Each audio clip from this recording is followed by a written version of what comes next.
Motisons jewellers limited इस company का IPO वो 18 तारीख से ओपन होने वाला है। माइंडेड ये एक ऐसी कंपनी है जो आपको अमीर बना सकती है। अमीर बना सकती है, बनाएगी या नहीं बनाएगी एंड ये मैंने किस बेसिस पर बोला है ये आपको आगे पता चलेगा। जानते हैं इस कंपनी के बारे में, इसके आने वाले आईपीओ के बारे में। कहीं मत जाइए, चैनल को सब्सक्राइब कर लीजिए। सबसे पहले जानते हैं इस कंपनी के बारे में, मोतीसंस ज्वेलर्स लिमिटेड। इस कंपनी के नाम में ही ज्वेलर्स लिखा है। हम सबको पता है दैट ये कंपनी एक ज्वेलरी कंपनी है। ये एक जयपुर बेस्ड ज्वेलरी कंपनी है। 1997 से इस बिजनेस में है। इस कंपनी को इस बिजनेस में अप्रोक्सीमेटली 25 साल का टाइम हो गया है। जो इस कंपनी के फाउंडर्स हैं, उन्होंने सबसे पहले पार्टनरशिप फर्म की फॉर्म में ही इस बिजनेस को करना शुरू किया था।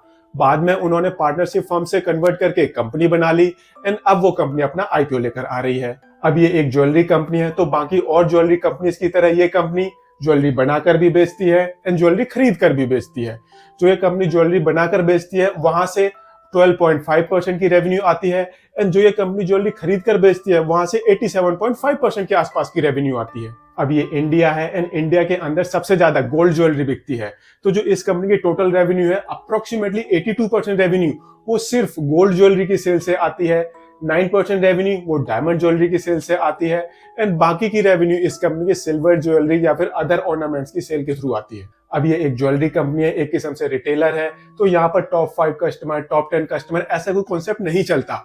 स्टिल इस कंपनी ने टॉप 5 कस्टमर से, टॉप 10 कस्टमर से अपनी रेवेन्यू बताई है अपने DRHP में एंड इस कंपनी के टोटल रेवेन्यू का सिर्फ 0.5% वो टॉप 5 कस्टमर से आता है एंड 0.75% वो टॉप 10 कस्टमर से आता है। इससे पता चलता है दैट किसी एक क्लाइंट के ऊपर इस कंपनी की रेवेन्यू बिल्कुल भी डिपेंडेंट नहीं है। But on the other hand जो ये कंपनी ज्वेलरी खरीदती है, रॉ मटेरियल खरीदती है, अगर हम सप्लाई साइड देखें तो वहां पर हमें कंप्लीटली डिफरेंट पिक्चर नजर आती है।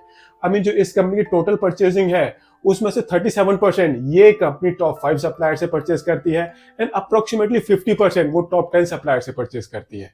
तो सेल्स वाइज इतना कंसर्न नहीं है, परचेज वाइज थोड़ा सा कंसर्न है। अब अगर आप किसी ज्वेलरी के शोरूम में जाते हो तो वहां पर आपको बहुत सारी वैरायटीज की ज्वेलरी देखने को मिलती है।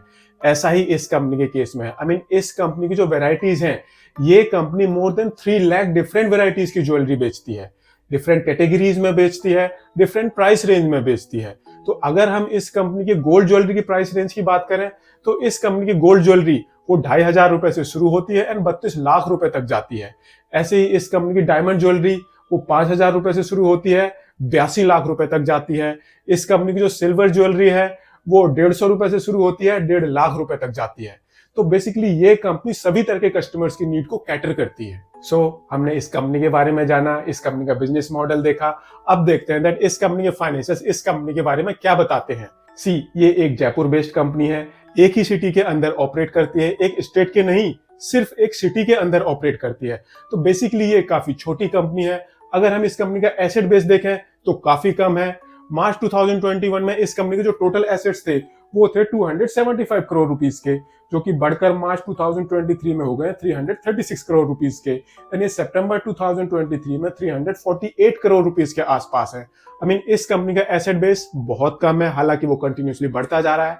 अगर हम इस कंपनी की रेवेन्यू देखें तो ऐसे ही इस कंपनी की रेवेन्यू वो मार्च 2021 में थी 213 करोड़ रुपीस की, जो कि बढ़कर मार्च 2023 में 366 करोड़ रुपीस की हो गई है एंड सितंबर 2023 तक इस कंपनी ने 86 करोड़ रुपीस की रेवेन्यू ऑलरेडी जनरेट कर ली है। इस कंपनी के एसेट बेस, इस कंपनी का रेवेन्यू बेस दोनों ही काफी कम है, हालांकि ग्रोथ दोनों ही सेगमेंट में काफी अच्छा नजर आता है। ऐसे ही अगर हम इस कंपनी की प्रॉफिटेबिलिटी देखें तो इस कंपनी की प्रॉफिटेबिलिटी वो सिंगल डिजिट से डबल डिजिट में आई है एंड मार्च 2023 में इस कंपनी ने 22 करोड़ रुपीस का प्रॉफिट रिपोर्ट किया था।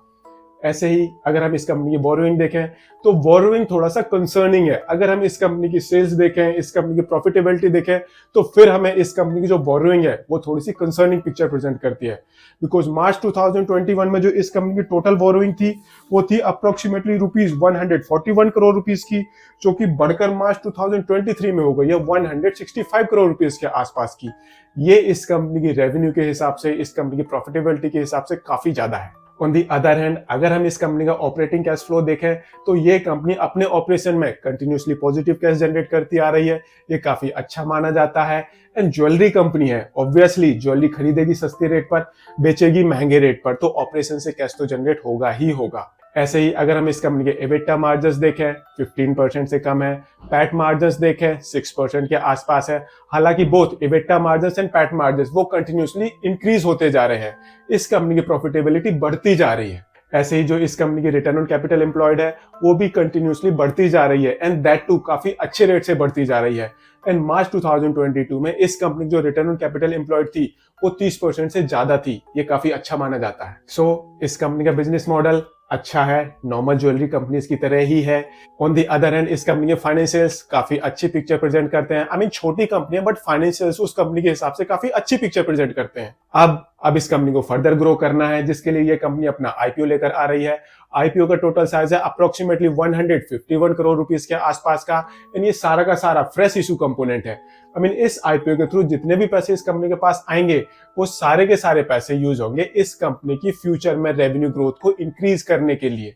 52 रुपीज से 55 रुपीज का प्राइस बैंड है, 250 शेयर का लॉट साइज है, एंड इस हिसाब से जो आपकी मिनिमम इन्वेस्टमेंट होगी वो होगी 13,750 रुपीज की। 18 दिसंबर को आईपीओ ओपन होगा, 28 दिसंबर को आईपीओ क्लोज हो जाएगा, एंड 26 दिसंबर को इस कंपनी की बोथ बीएसई एंड एनएसई में लिस्टिंग होने वाली है। एंड ये कंपनी लेस देन 18 के पीई वैल्यूएशन पर अपना आईपीओ लेकर आ रही है। अब इस कंपनी का आईपीओ सस्ता है, महंगा है, वो हमें तब पता चलेगा जब हम इस कंपनी को इस कंपनी के कॉम्पिटिटर्स के साथ कंपेयर करेंगे। अब आप खुद देखो, मोती सेंस ज्वेलर्स ज्वेलरी बेचती है, तनिष्क भी ज्वेलरी बेचती है, कल्याण ज्वेलर्स भी ज्वेलरी बेचती है, पर जो ये तीन कंपनियां हैं इनमें साइज का बहुत ज्यादा डिफरेंस है। लास्ट की दो कंपनियां वो पूरे इंडिया में ऑपरेट करती है, ये कंपनी सिर्फ जयपुर में ऑपरेट करती है। तो हम इस कंपनी को टाइटन, कल्याण ज्वेलर्स जैसी कंपनीज के साथ कंपेयर नहीं करेंगे, हम इस कंपनी को ऐसी कंपनीज के साथ कंपेयर करेंगे जिनका एसेट बेस, जिनका रेवेन्यू बेस इस कंपनी के आसपास का है। एंड वो कंपनियां हैं gold डायम international, DP Abhushan, Thangamayil jewellery and Renaissance Global. Basically इन कंपनीज के साथ ये कंपनी मार्केट में compete करती है। अब अगर हम इस कंपनी को अपने कंपटीशन में रेवेन्यू वाइज देखें, सबसे छोटी कंपनी है। ऐसे ही अगर हम इस कंपनी को सेल्स ग्रोथ वाइज देखें, पैट मार्जिन वाइज देखें, return on equity, return on capital employed wise देखें, या फिर डेट पोजीशन के हिसाब से देखें, तो इस कंपनी से बेटर कंपनियां मार्केट में ऑलरेडी अवेलेबल है। एंड यही रीजन है दैट जिस वैल्यूएशन पर ये कंपनी अपना आईपीओ लेकर आ रही है वो अपने कंपटीशन में सबसे कम है। आई मीन एक ऐसी कंपनी जो काफी छोटी कंपनी है, फ्यूचर में काफी सारा ग्रोथ पोटेंशियल है, स्टिल वो कंपनी अपने कंपटीशन में सबसे कम वैल्यूएशन पर अपना आईपीओ लेकर आ रही है। वो भी एक ऐसे टाइम में जब जो भी आईपीओ आ रहा है उसको अच्छा खासा सब्सक्रिप्शन मिल रहा है, उसकी अच्छी लिस्टिंग हो रही है, स्टिल ये कंपनी काफी सस्ते वैल्यूएशन पर अपना आईपीओ लेकर आ रही है। तो क्वेश्चन आता है, क्या आपको इस कंपनी के आईपीओ को सब्सक्राइब करना चाहिए या नहीं?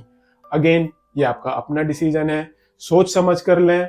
हो सकता है आपके बहुत सारे पैसे बर्बाद हो जाएं, बट आपको कुछ फैक्टर्स जरूर कंसीडर करने चाहिए, जैसे कि जो ये टाइम है ये ज्वेलरी कंपनीज के लिए काफी अच्छा टाइम चल रहा है। आई मीन काफी लंबे टाइम के बाद अब ज्वेलरी कंपनीज ने परफॉर्म करना शुरू किया है। मैं अपना खुद का एग्जांपल ले लूं, मुझे सबसे पहला जो आईपीओ मिला था वो मिला था कल्याण ज्वेलर्स का।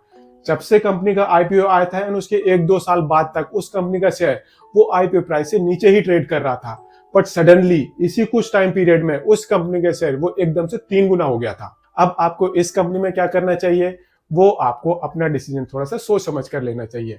अब शुरू में मैंने आपको बोला था दैट ये कंपनी आपको रिच बना सकती है। ये मैंने किस बेसिस पर बोला था?